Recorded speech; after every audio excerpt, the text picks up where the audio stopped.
ഇസ്രായേലിലൂടെയുള്ള സഞ്ചാരത്തിൻ്റെ കഥകളാണ് നമ്മൾ പറഞ്ഞു വന്നിരുന്നത്. പാലസ്തീനിയായ ഒരു ഡ്രൈവറും ഗൈഡും സുഹൃത്തുമൊക്കെയായി പെട്ടെന്ന് മാറിയ അബ്ബാസ്. ഈ അബ്ബാസിനൊപ്പമാണ് ഞാൻ എൻ്റെ 2-ാം ദിവസത്തെ യാത്ര തിബേരിയാസിൽ നിന്ന് ആരംഭിച്ചത്. തിബേരിയാസ് എന്ന് പറയുന്ന ഗലീലി തടാകത്തിൻ്റെ തീരത്തെ ഒരു പട്ടണത്തിൽ ആയിരുന്നു ഇന്നലെ രാത്രി എൻ്റെ ഉറക്കം. ഗലീലി തടാകത്തിൻ്റെ തീരത്തു കൂടിയുള്ള ഹൈവേയിലൂടെ അബ്ബാസ് പുതിയ ചില കാഴ്ചകളിലേക്ക് കൊണ്ടുപോവുകയാണ്. ഈ ഗലീലി തടാകത്തിൻ്റെ തീരത്താണ് യേശു അദ്ദേഹത്തിൻ്റെ യൗവനകാലത്തെ ജീവിതത്തിൻ്റെ വലിയൊരു ഭാഗം കഴിച്ചു കൂട്ടിയെന്നാണ് ബൈബിൾ പറയുന്നത്. ക്രിസ്തീയ തീർത്ഥാടകർ ഇസ്രായേലിലേക്ക് വരുമ്പോൾ അവരുടെ ഒരു പ്രധാന തീർത്ഥാടന കേന്ദ്രം ഈ ഗലീലി കടലിൻ്റെ തീരത്തുള്ള കഫർനാം, തിബേരിയാസ്, ഇങ്ങനെ പല സ്ഥലങ്ങളുമാണ്. ഈ ഗലീലി തടാകത്തിൽ മത്സ്യബന്ധനത്തിൽ ഏർപ്പെട്ടിരുന്ന മുക്കുവരെയാണ് പ്രധാനമായും യേശു തൻ്റെ ശിഷ്യന്മാരാക്കി മാറ്റിയത്. അതുപോലെ തന്നെ ഈ തടാക തീരത്തെ മുക്കുവ ഗ്രാമങ്ങളിൽ ജീവിച്ചിരുന്ന ആളുകളായിരുന്നു ആദ്യകാലത്ത് യേശുവിൻ്റെ പ്രസംഗങ്ങളൊക്കെ കേൾക്കാൻ ചുറ്റും കൂടിയിരുന്നത്. അപ്പോൾ ഈ ഗലീലി തടാകവും അതിൻ്റെ തീരത്തെ കഫർനാമൊക്കെ പോലുള്ള ചെറിയ ചെറിയ പട്ടണങ്ങളും, അക്കാലത്ത് നിരവധി പട്ടണങ്ങളുണ്ടായിരുന്നു. ഈ പട്ടണങ്ങളിലൊക്കെ വസിച്ചിരുന്നവരുടെ ഇടയിലൂടെയാണ് യേശു സഞ്ചരിച്ചിരുന്നത്. അപ്പോൾ ഈ കാഴ്ചയിൽ ചിലത് കണ്ടതിന് ശേഷം ഹൈവേയിലൂടെ കുറേ ദൂരം ഓടി അബ്ബാസ് എന്നെ ഒരു മൺപാതയിലേക്ക് കൊണ്ടുപോയി. അതിൻ്റെ 2 വശത്തും 2 ആൾ ഉയരത്തിൽ ഒരു പ്രത്യേക ഇനം പുല്ല് വളർന്നു നിൽക്കുന്നു. അതിനുള്ളിലൂടെ പലയിടത്തും ഈ കാറിനെ മുട്ടുന്ന മട്ടിലാണ്, പാതയിലേക്ക് വളഞ്ഞു നിൽക്കുന്ന മട്ടിൽ ഒരു വനം പോലെ ഈ പുല്ല് വളർന്നിരിക്കുകയാണ്. ഇതിനിടയിലൂടെയാണ് അബ്ബാസ് കാർ കൊണ്ടുവന്നത്. ഇതെവിടേക്കാണ് കൊണ്ടുവന്നതെന്ന് എനിക്ക് ആദ്യം മനസ്സിലായില്ല. അദ്ദേഹം എന്നെ ഓടിച്ചുകൊണ്ട് പോയി ഒരു പാലത്തിൻ്റെ സമീപത്ത് കൊണ്ടുപോയി കാറ് കൊണ്ടുപോയി നിർത്തിയിട്ട് എന്നോട് പറഞ്ഞ് ഇറങ്ങിക്കോളാൻ പറഞ്ഞു. എനിക്ക് ആശങ്കയായി, ഇതെന്തിനാണ് ഇങ്ങനെ ഇവിടെ കൊണ്ടുവന്ന് ഇറക്കുന്നത്? ഏതാനും മണിക്കൂറുകളേ ആയുള്ളൂ അബ്ബാസിനെ ഞാൻ പരിചയപ്പെട്ടിട്ട് തന്നെ, 2 മണിക്കൂർ കൂടിപ്പോയാൽ. അപ്പോൾ ഇതിനകം തന്നെ അദ്ദേഹം ഇതിനു മുമ്പ് പറയാത്തൊരു സ്ഥലത്തേക്ക്, ഞങ്ങളുടെ ഐറ്റിനറിയിൽ ലിസ്റ്റിലില്ലാത്ത ഒരു സ്ഥലത്തേക്ക് ആണ് കൊണ്ടുവന്നിരിക്കുന്നത്. ബസ് പറഞ്ഞ് ഇറങ്ങൂ. ഞാൻ ഇറങ്ങി. ബസ് മുമ്പേ നടന്നു, ഞാൻ പുറകെ നടന്ന് ചെല്ലുന്നത് ഒരു പാലത്തിൻ്റെ സമീപത്തേക്കാണ്. പാലം എന്ന് പറഞ്ഞാൽ പഴയ ഒരു ഉരുക്ക് പാലം. നമുക്കറിയാമല്ലോ, ബ്രിട്ടീഷുകാരുടെ കാലത്തൊക്കെ നമ്മുടെ നദികളുടെ കുറുകെ പണിത് വെച്ചിരുന്ന തരം പാലം, ഉരുക്ക് കൊണ്ടുള്ള ഗർഡറുകൾ കൊണ്ടുള്ള പാലം. പക്ഷേ ഈ പാലത്തിൻ്റെ ഉരുക്ക് ഗർഡറുകളുണ്ടെങ്കിലും അതിൽ വാഹനങ്ങൾ പോയിരുന്ന, അല്ലെങ്കിൽ നടുഭാഗത്ത് തടിയാണ്, വലിയ തടി, റെയിൽവേ സ്ലീപ്പറുകൾ പോലത്തെ കൂറ്റൻ തടിക്കഷ്ണങ്ങളാണ് വിരിച്ചിട്ടിരുന്നത്. അതിൽ പലതും ഇളകിപ്പോയിരിക്കുന്നു, പലതും ദ്രവിച്ചു പോയിരിക്കുന്നു. അതായത് കുറേ നാളുകളായി ഇതിലൂടെ വാഹനങ്ങളൊന്നും ഓടിയിട്ടില്ലെന്ന് വ്യക്തം. ഈ പാലത്തിൻ്റെ അടിയിലൂടെ ഒരു നദി ഒഴുകുകയാണ്, ജോർദാൻ നദിയാണ്. അവിടെ നദിക്ക് അത്യാവശ്യം വീതിയുണ്ട്, ഒരു 50 അടി 60 അടി വീതിയിലാണ് നദി ഒഴുകുന്നത്. ഈ ജോർദാൻ നദി എന്നൊക്കെ പറഞ്ഞാലും നമ്മുടെ നാട്ടിലെ വലിയൊരു തോടിനേക്കാൾ അല്പം കൂടെ വീതിയുണ്ടെന്നേ പറയാൻ കഴിയൂ. നമ്മുടെ നാട്ടിലെ നദികളൊക്കെ അതിനേക്കാൾ വലുതാണ്, അതിലേറെ ജലമുള്ളതാണ്. കാരണം മരുഭൂമിയാണ് ചുറ്റുമുള്ള രാജ്യങ്ങൾ മുഴുവൻ. അപ്പോൾ ഈ മരുഭൂമിയിലെ ഈ ഗോലാൻ കുന്നിൻ മുകളിലെ ഏതോ ഒരു പച്ചപ്പുള്ള ഭാഗത്ത് നിന്ന്, ജലലഭ്യതയുള്ള ഭാഗത്ത് നിന്ന് ഉത്ഭവിക്കുന്ന നദിയാണ് ഈ ജോർദാൻ. അതിൻ്റെ പരിസരത്തൊക്കെ ധാരാളം സസ്യജാലങ്ങൾ വളരുന്നുണ്ട്, ഒരു വനം പോലെ കിടക്കുന്നു. അപ്പോൾ ഇസ്രായേലിൻ്റെ ഒരു ഭൂമിയിൽ എന്തുകൊണ്ടാണ് ഇങ്ങനെ വനമായി കിടക്കുന്നത്? ഇസ്രായേൽ 1 ഇഞ്ച് ഭൂമി പോലും നഷ്ടപ്പെടുത്തുന്നൊരു രാജ്യമല്ല. ജലലഭ്യതയുള്ള എല്ലാ സ്ഥലത്തും കൃത്യമായ അളവിൽ കൃഷി നടത്തി, ശാസ്ത്രീയമായി കൃഷി നടത്തി ഉൽപ്പാദനം നടത്തുന്നൊരു രാജ്യമാണ്. അവിടെ ഇങ്ങനെയൊരു വനപ്രദേശം എനിക്ക് അത്ഭുതമായി. അപ്പോൾ ഈ പാലത്തിലേക്ക് കയറിക്കഴിഞ്ഞ് അബ്ബാസ് എൻ്റെ മുഖത്തേക്ക് നോക്കി. എന്നിട്ട് അബ്ബാസിനോട് ചോദിച്ചു, നമ്മളെന്തിനാണ് ഇവിടെ വന്നതെന്ന് മനസ്സിലായോ? ഞാൻ പറഞ്ഞു, എനിക്ക് ഒന്നും മനസ്സിലായില്ല. ഈ നദി ഏതാണെന്ന് മനസ്സിലായോ? ഞാൻ പറഞ്ഞു, ഇത് ജോർദാനായിരിക്കണം, കാരണം ഈ രാജ്യത്ത് വേറെ നദി എന്നുള്ളതായിട്ട് എനിക്കറിയില്ല. അതെ, ഇത് ജോർദാനാണ്. നമ്മളിപ്പോൾ ഇവിടെ നിൽക്കുന്നത് ഒരു 10-50 വർഷങ്ങൾക്ക് മുൻപ്, കൃത്യമായിട്ട് പറഞ്ഞാൽ 1967 മുമ്പ് ഈ ഭാഗമൊക്കെ സിറിയയുടെ കയ്യിലായിരുന്നു, സിറിയയുടെ ഭൂമിയായിരുന്നു. 1967 6 ഡേ വാർ എന്നറിയപ്പെടുന്ന വളരെ ലോകം മുഴുവൻ കേൾവി കേട്ട ഒരു യുദ്ധമുണ്ടായി. അറബ് രാജ്യങ്ങളും ഇസ്രായേലും തമ്മിലുള്ള യുദ്ധം. ഈ യുദ്ധത്തിൽ ഇസ്രായേൽ ഈ ഭാഗമെല്ലാം പിടിച്ചടക്കിയതാണ്. ഇതൊക്കെ ഗോലാൻ ഹൈറ്റ്സിൻ്റെ ഭാഗമായ പ്രദേശങ്ങളാണ്. പണ്ട് നമ്മളിപ്പോൾ ഈ കാണുന്ന ഈ പാതയിലൂടെ, ഈ പാലത്തിലൂടെയാണ് സിറിയയിലെ ഗോലാൻ പ്രദേശങ്ങളിലേക്ക് പാതയുണ്ടായിരുന്നു, റോഡുണ്ടായിരുന്നു. ഇതൊക്കെ സിറിയയുടെ ഭാഗമായിരുന്നു ഒരു കാലത്ത്. ഇന്ന് ഇത് ഇസ്രായേലിൻ്റെ ഭാഗമാണ്. ഒരു തർക്കപ്രദേശമായിട്ടാണ് ഇപ്പോഴും പറയപ്പെടുന്നതെങ്കിലും അത് ഇസ്രായേലിൻ്റേതായി ഇസ്രായേൽ പ്രഖ്യാപിച്ചിരിക്കുകയാണ്. മാത്രമല്ല, 2019 അമേരിക്കൻ പ്രസിഡന്റ് ട്രംപ് ഒരു പ്രഖ്യാപനം നടത്തി, ഗോലാൻ കുന്നുകൾ ഇനി ഔദ്യോഗികമായി ഇസ്രായേലിൻ്റേതായിരിക്കും എന്നൊരു പ്രഖ്യാപനം. അതൊത്തിരി വിമർശനം ക്ഷണിച്ചു വരുത്തിയെങ്കിലും ഫലത്തിൽ ഈ പ്രദേശമെല്ലാം ഇസ്രായേലിൻ്റെ പക്കലാണ്. അപ്പോൾ ഈ ഉരുക്ക് പാലത്തിൻ്റെ ഗർഡറിൽ വലിയ കൈവരിയുണ്ട്. അപ്പോൾ ഈ കൈവരിയിൽ അബ്ബാസ് ഇസ്രായേലിൻ്റെ പടം വരച്ചു, ഇസ്രായേലിൻ്റെ മാപ്പ് വരച്ചു. എന്നിട്ട് ഈ ഇസ്രായേലിൻ്റെ ചരിത്രം, പാലസ്തീൻ്റെ ചരിത്രം, അതിൽ അബ്ബാസിനറിയുന്ന കുറേ കഥകൾ, ഈ 67 മുതലുള്ള കാലഘട്ടങ്ങളിലെ കീഴടക്കലുകളുടെ, പിടിച്ചടക്കലുകളുടെ, പ്രതിരോധത്തിൻ്റെ ഒക്കെ കഥകൾ കുറേയൊക്കെ എനിക്ക് വിവരിച്ചു തന്നു. ഈ യാത്രയ്ക്ക് മുമ്പ് തന്നെ ഞാനും ഈ ചരിത്രം കുറേയേറെ പഠിച്ചിട്ടാണ് ഇസ്രായേലിലേക്ക് പോയിരുന്നത്. അതുകൊണ്ട് എനിക്ക് അതിനെക്കുറിച്ച് കുറേ ധാരണയുണ്ട്. ഈ ഗോലാൻ പ്രദേശം നൂറ്റാണ്ടുകൾക്ക് മുമ്പ് മുതൽ തർക്കങ്ങൾ, ഏറ്റുമുട്ടലുകൾ, കീഴടക്കലുകൾ ഒക്കെ നടന്നിരുന്ന പ്രദേശമാണ്. അതായത് ഗോലാൻ പ്രദേശം എന്ന് പറയുന്നത് ഇവരുടെ ഇസ്രായേലിൻ്റെ കിഴക്കുള്ള ഒരല്പഭാഗം സിറിയയുമായി അതിർത്തി പങ്കിടുന്നതാണ്.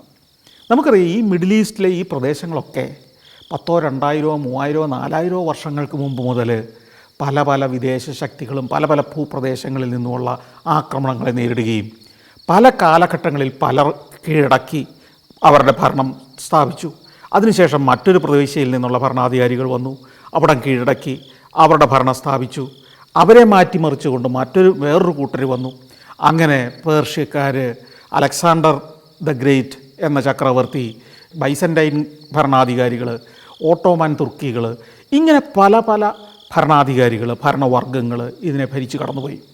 അപ്പോൾ ഇത്തരം സ്ഥലങ്ങളിൽ നിൽക്കുമ്പോൾ ഇതാരുടേതാണ് ഈ ഭൂമി എന്ന് സ്വാഭാവികമായും നമുക്ക് തന്നെ കൺഫ്യൂഷൻ ഉണ്ടാവും. നമുക്ക് ചരിത്രത്തിൻ്റെ, ഞാൻ നേരത്തെ പറഞ്ഞതുപോലെ, ചെറിയൊരു കാലഘട്ടത്തിൻ്റെ കഥ ആണ് നമ്മുടെ മുമ്പിൽ പലപ്പോഴും ലഭ്യമാകുന്നത്. സാധാരണക്കാരായ ആളുകൾ പത്രവാർത്തകളിലൂടെ നിറഞ്ഞു നിൽക്കുന്ന ഒരു കാലഘട്ടത്തിൻ്റെ കഥകൾ മാത്രമേ ഓർമ്മിക്കാറുള്ളൂ.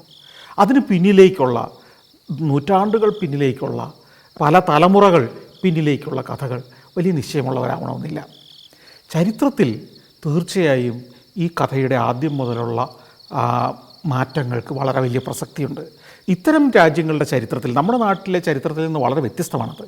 കാരണം നിരന്തരം ഏറ്റുമുട്ടലുകളും പോരാട്ടങ്ങളും നടന്ന, അല്ലെങ്കിൽ നിരന്തരം കീഴടക്കലുകളും സാംസ്കാരിക അധിനിവേശങ്ങളും നടന്ന ഒരു ഭൂപ്രദേശമാണ് ഈ മിഡിൽ ഈസ്റ്റ് ഏരിയ. പ്രത്യേകിച്ച് ലെബനോൻ, സിറിയ, ഈ പറഞ്ഞ ഇസ്രായേലിൻ്റെ ഭൂപ്രദേശങ്ങൾ, പാലസ്തീൻ ഉൾപ്പെടുന്ന പ്രദേശങ്ങൾ, ഒക്കെ ചേർന്ന പ്രദേശങ്ങൾ, തുർക്കി, കോൺസ്റ്റാന്റിനോപ്പിൾ, ഒക്കെ ചരിത്രത്തിൻ്റെ ഗതിയെ അങ്ങോട്ടും ഇങ്ങോട്ടും ഒക്കെ മാറ്റിയത്, ലോകത്തിൻ്റെ ക്രമത്തെ ആകെ മാറ്റിയതൊക്കെ ഈ പ്രദേശങ്ങൾ ഏതൊക്കെ ശക്തികൾ കയ്യിലൊതുക്കി എന്നതിനെ ആശ്രയിച്ചായിരുന്നു.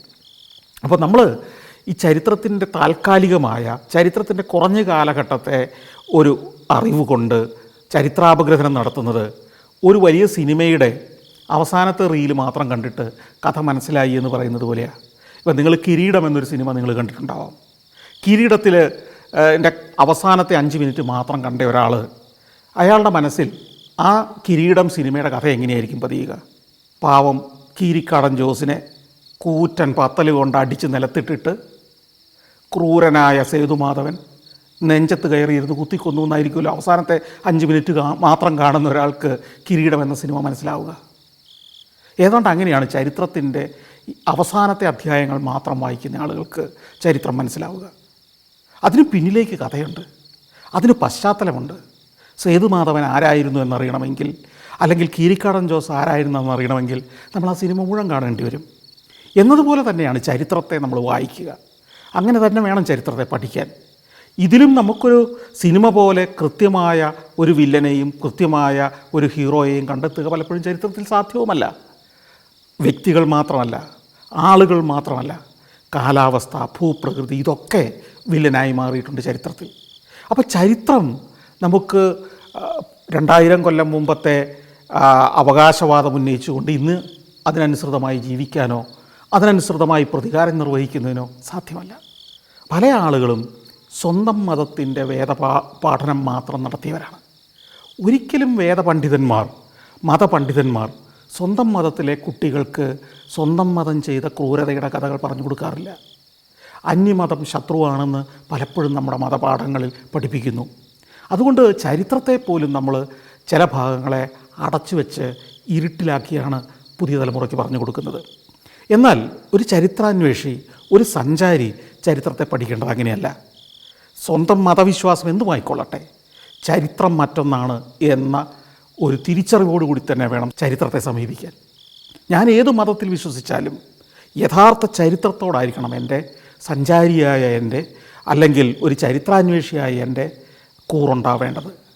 എൻ്റെ മതവും നന്മ ചെയ്തിട്ടുണ്ടാവാം, ഭരണവും അധികാരവും കയ്യിൽ കിട്ടിയ കാലത്ത് തിന്മയും ചെയ്തിട്ടുണ്ടാവാം, എത്രയോ തിന്മകൾ ചെയ്തിട്ടുണ്ടാവാം എന്ന തിരിച്ചറിവ് ഓരോ മതവിശ്വാസിക്കും ഉണ്ടാവണം. കീഴടക്കലുകളും കൊലപാതകങ്ങളും നടത്താത്ത ഏത് മതഭരണമാണ് ഉണ്ടായിട്ടുള്ളത് ലോകത്ത്? അതെല്ലാ മതവും ഒന്നിനൊന്ന് അക്കാര്യത്തിൽ മത്സരിച്ചിട്ടേ ഉള്ളൂ. കീഴടക്കലുകൾ എന്നാൽ കൊല തന്നെയാണ്, കൂട്ടക്കൊലകൾ തന്നെയാണ്. കൂട്ടക്കൊലകളും കൊള്ളയും കൊള്ളിവയ്പ്പും ചരിത്രത്തിൽ എല്ലാ മതങ്ങളും ഏതെങ്കിലുമൊക്കെ കാരണങ്ങളാൽ നടപ്പാക്കിയിട്ടുണ്ട്.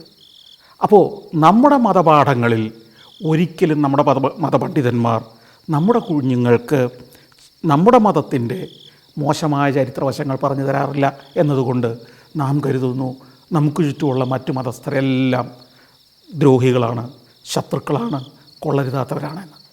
അത് മാറ്റുമ്പോൾ തന്നെ ലോകം മറ്റൊന്നായി മാറും. നമ്മുടെ മതവും മറ്റു മതത്തെ പോലെ തന്നെ നന്മയും ഒപ്പം തിന്മയുടെ അംശങ്ങളും വഹിക്കുന്നതാണ് എന്ന് തിരിച്ചറിയുക. മനുഷ്യകുലം എന്ന് പറയുന്നത് വലിയ പ്രതിസന്ധികളിലൂടെ, നിരവധിയായ ദശാസന്ധികളിലൂടെ കടന്നു വന്ന ഒരു ജീവിവർഗമാണ്. മറ്റ് മൃഗങ്ങളിൽ നിന്ന് വ്യത്യസ്തമാണ്. അവിടെ അധികാരത്തിന് വേണ്ടി, മണ്ണിനു വേണ്ടി ഒക്കെ പരസ്പരം പോരടിച്ചിട്ടുണ്ട്. പോരിൽ വിജയിക്കാൻ എല്ലാ തന്ത്രങ്ങളും കുതന്ത്രങ്ങളും എല്ലാവരും പയറ്റിയിട്ടുണ്ട്. അങ്ങനെയാണല്ലോ പ്രത്യേക ഭൂഭാഗങ്ങൾ ഒരു പ്രത്യേക മതത്തിൻ്റെ അധീനതയിലാവുന്നത്. അങ്ങനെയാണല്ലോ ചില മതങ്ങൾ ചില നാടുകളിൽ നിന്ന് അപ്രത്യക്ഷമായി പോകുന്നത്.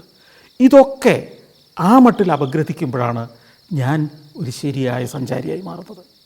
ഈ സഞ്ചാരത്തിലും സഞ്ചാരിയുടെ ഡയറിക്കുറിപ്പിലും ഞാനൊരു മതവിശ്വാസിയായല്ല ഈ പ്രദേശങ്ങൾ സന്ദർശിക്കുന്നതും അവിടുത്തെ ദൃശ്യങ്ങൾ ശേഖരിക്കുന്നതും കഥകൾ പറയുന്നതും അത് നിങ്ങളുടെ മുമ്പിൽ അവതരിപ്പിക്കുന്നതും.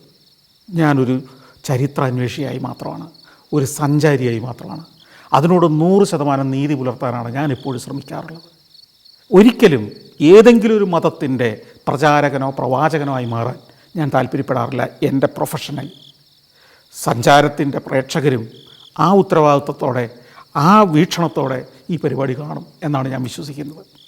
അതുകൊണ്ട് ഈ എപ്പിസോഡുകളിൽ ഞാൻ ഇസ്രായേലിൻ്റെ കഥ പറയുമ്പോൾ അവിടെ നിന്ന് ലഭ്യമായ, ആ നാട്ടിൽ നിന്ന് ഞാൻ ശേഖരിച്ച, ആ നാട്ടിൽ ഞാൻ കണ്ട, ആ നാട്ടിലെ അബ്ബാസിനെ പോലുള്ള ഡ്രൈവർമാർ മാത്രമല്ല, അവിടുത്തെ ചരിത്ര പണ്ഡിതന്മാർ അവിടെ രേഖപ്പെടുത്തി വച്ചിരിക്കുന്ന സ്വതന്ത്രമായ ചരിത്ര ഗ്രന്ഥങ്ങളിൽ നിന്ന് നേടിയെടുത്ത അറിവുകൾ കൂടിയാണ് ഞാൻ പങ്കുവയ്ക്കുന്നത്.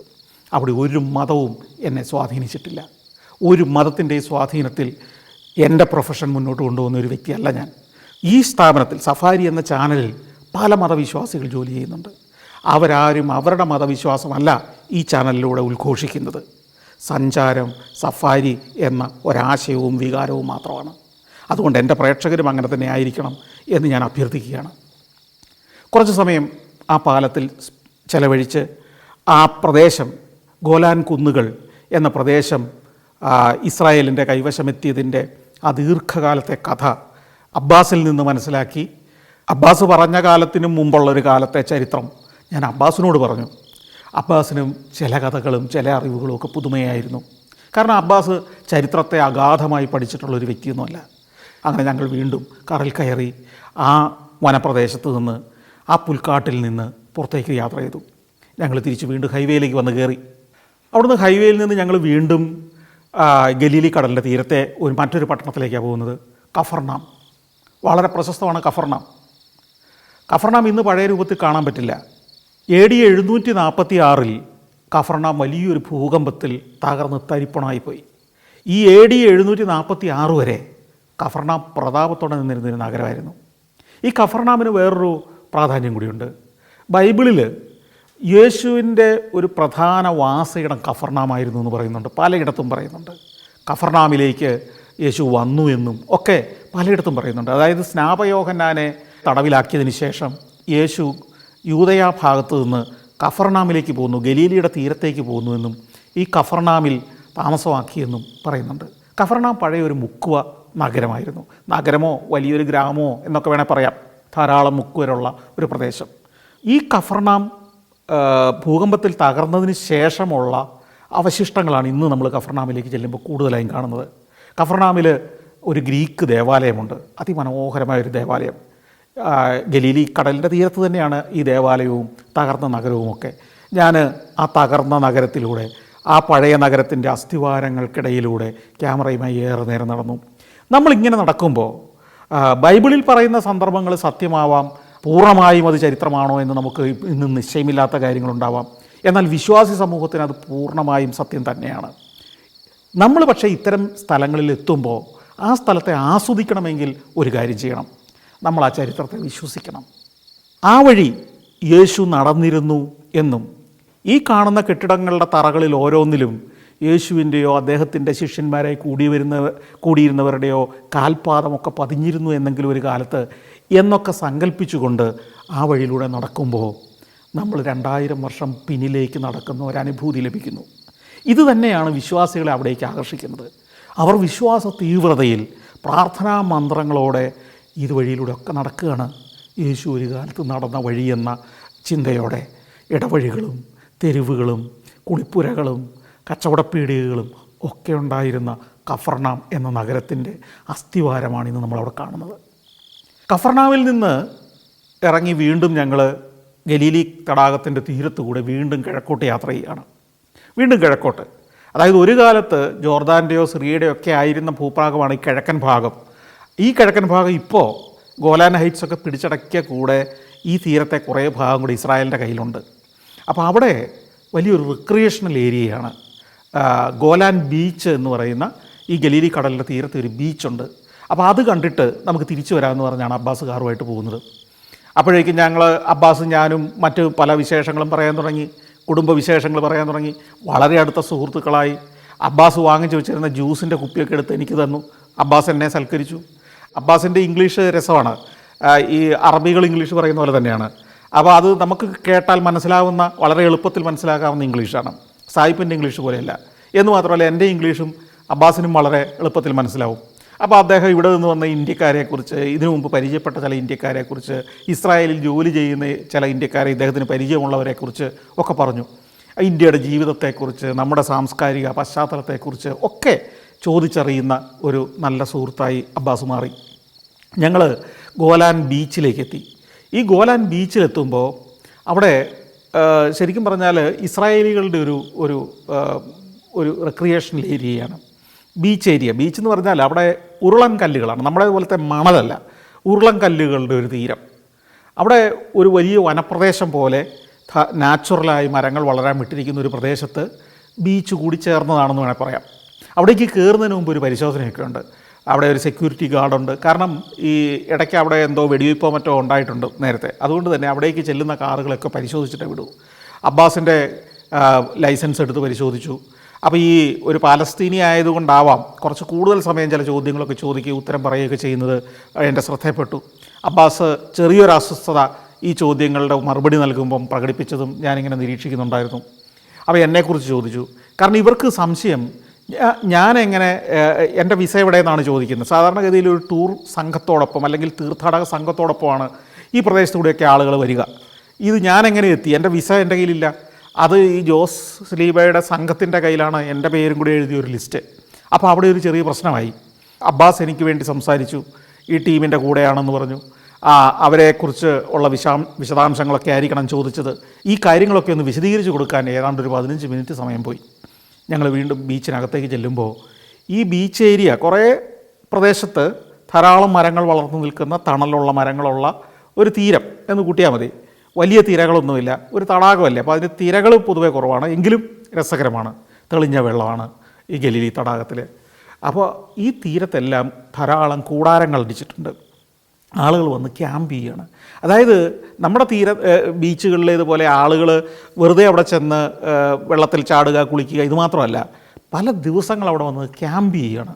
ചെറിയ ടെൻറ്റുകൾ, എൻ്റെ പിന്നിൽ കാണുന്ന തരത്തിലുള്ള ടെൻറ്റുകൾ, ഇത്തരം ടെൻറ്റുകൾ ആയിട്ടാണ് ആളുകൾ വരുന്നത്. അവരുടെ പിക്കപ്പ് വാനുകളിൽ ഈ ടെൻറ്റുകളുമായിട്ട് വരുന്നു, ഈ ടെൻ്റ് അടിക്കുന്നു. നിരവധി ടെൻറ്റുകളുണ്ട് അവിടെ. പലരും കുടുംബസമേതമാണ്, കുട്ടികളും മുതിർന്നവരും ഒക്കെ ആയിട്ട് ഈ ടെൻറ്റിൽ വന്ന് താമസിക്കുന്നു.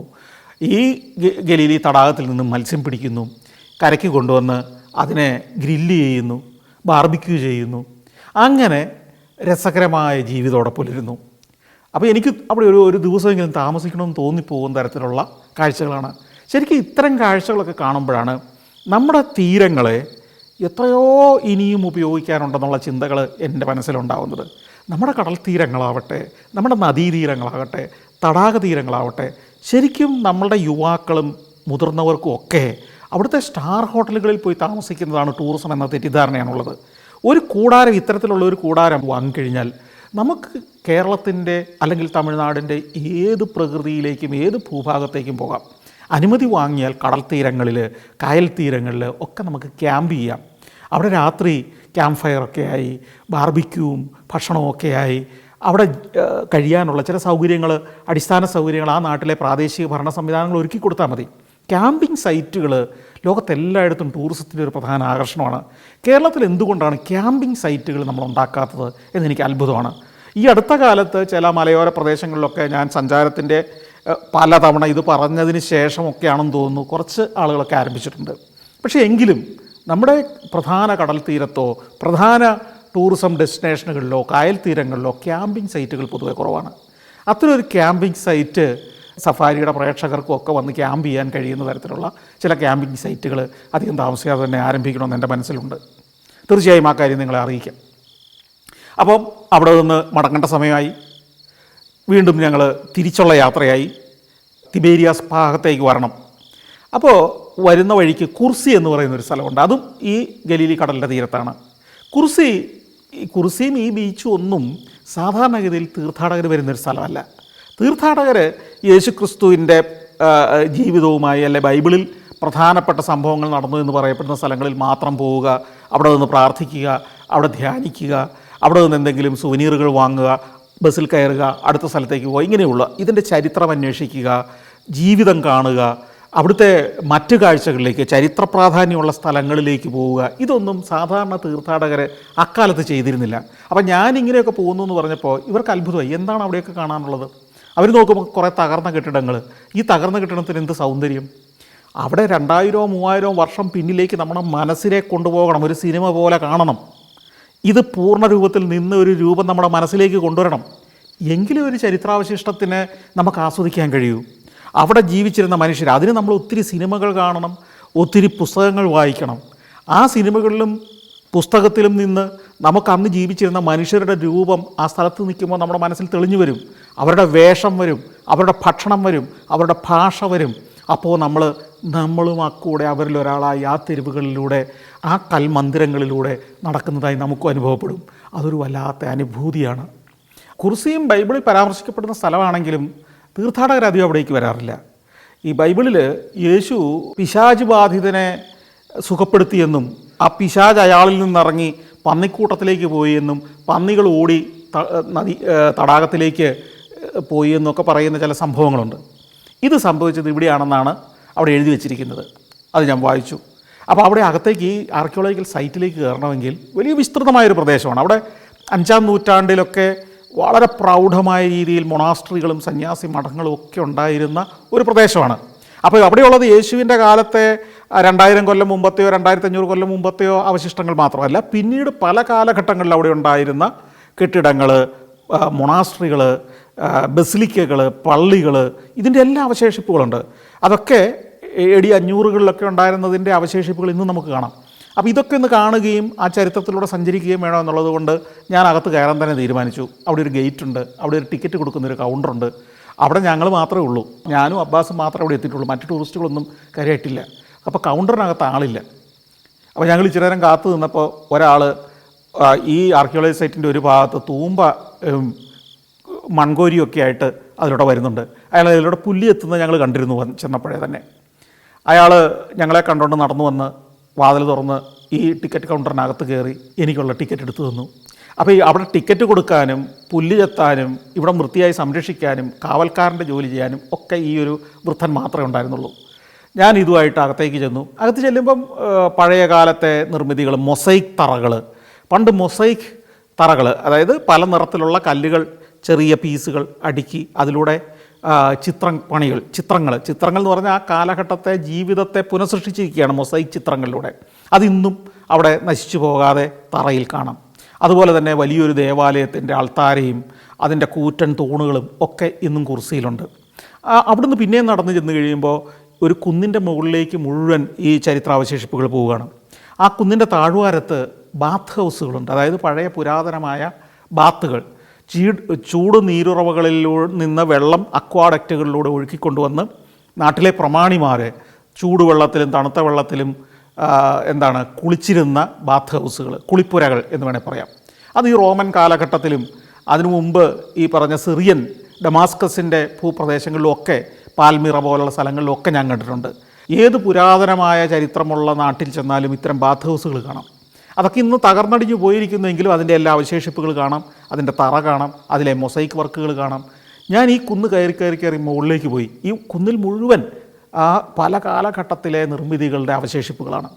കുന്നിൻ്റെ മുകളിൽ നിന്ന് കഴിയുമ്പോൾ താഴ്വാരത്തെ കാഴ്ച അതിമനോഹരമാണ്. മനോഹരം എന്ന് പറഞ്ഞാൽ ഒരു ഭാഗത്ത് ഗലീലി കടൽ കാണാം, ഗലീലി തടാകം കാണാം, മറ്റു ഭാഗം മുഴുവൻ കൃഷിയിടങ്ങളാണ്. ആ വാഴയുടെയും ഒലിവിൻ്റെയും ഒക്കെ കൃഷിയിടങ്ങൾ, ധാരാളം ഫലവൃക്ഷങ്ങൾ കൃഷി നടക്കുന്ന തീരങ്ങൾ, അതിമനോഹരമായ കാഴ്ച.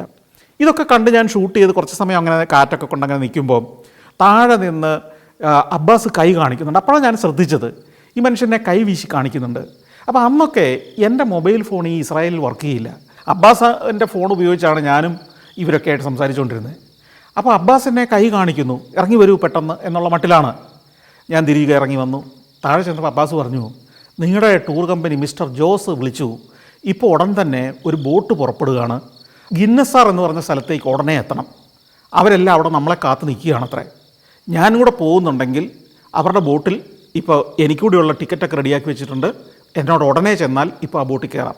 ഇതങ്ങ് പോയി കഴിഞ്ഞാൽ പിന്നെ ഉടനെ ബോട്ടുണ്ടാവില്ല. അപ്പോൾ പെട്ടെന്ന് ചെല്ലണം. ഇദ്ദേഹം വിളിച്ചിട്ടൊരു 15-20 മിനിറ്റ് കഴിഞ്ഞു.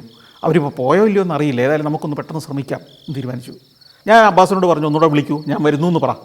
അബ്ബാസ് വിളിച്ചപ്പോൾ ജോസ് ഫോൺ എടുത്ത് ജോസ് പറഞ്ഞു, ഞങ്ങളെല്ലാവരും ബോട്ടിൽ കയറിയിരിക്കുകയാണ്. അപ്പോൾ ബോട്ടിൽ വേറെയും ടൂറിസ്റ്റുകളുണ്ടത്രേ. അപ്പോൾ ഈ ഒരു ബോട്ട് പുറപ്പെടാൻ ഒരുങ്ങുകയാണ്, നിങ്ങൾ പെട്ടെന്ന് വരൂ, ഒരു 2 മിനിറ്റിനകം വന്നാൽ ഇവനെ പിടിച്ചു നിർത്താം. അബ്ബാസിന് ആവേശമായി. അബ്ബാസ് ഫുൾ സ്പീഡിൽ കുതിക്കുകയാണ്. ഗിന്നസാർ എന്ന് പറഞ്ഞ സ്ഥലത്തെത്തണം. ഗിന്നസാർ ഗലീലി തടാകത്തിൻ്റെ തീരത്തെ ഒരു ബോട്ട് പിയറും സുവനീർ കടകളും ഒക്കെ ചേർന്ന് ആധുനികമായ ഒരു ടൂറിസ്റ്റ് കേന്ദ്രമായി രൂപപ്പെടുത്തിയ സ്ഥലമാണ്. അതായത് തേക്കടിയിലെ ബോട്ട് ലാൻഡിങ് ഏരിയ പോലെ ഗലീലി തടാകത്തിലൂടെയുള്ള ബോട്ട് യാത്രകൾ ആരംഭിക്കുന്ന ഒരു സ്ഥലമാണ് ഈ ഗിന്നസാർ. അവിടെ ഇന്ന് അതിഗംഭീരമായ ചില ഫെസിലിറ്റികളൊക്കെ ഉണ്ടാക്കിയിട്ടുണ്ട്. ഞങ്ങളങ്ങനെ പാഞ്ഞ് ഈ ബോട്ട് പിയറിൻ്റെ പാർക്കിംഗ് ഗ്രൗണ്ടിലേക്ക് എത്തി. കാറിൽ നിന്ന് പുറത്തിറങ്ങി നോക്കുമ്പോൾ കാണുന്നത് ഞെട്ടിക്കുന്ന ഒരു കാഴ്ചയാണ്.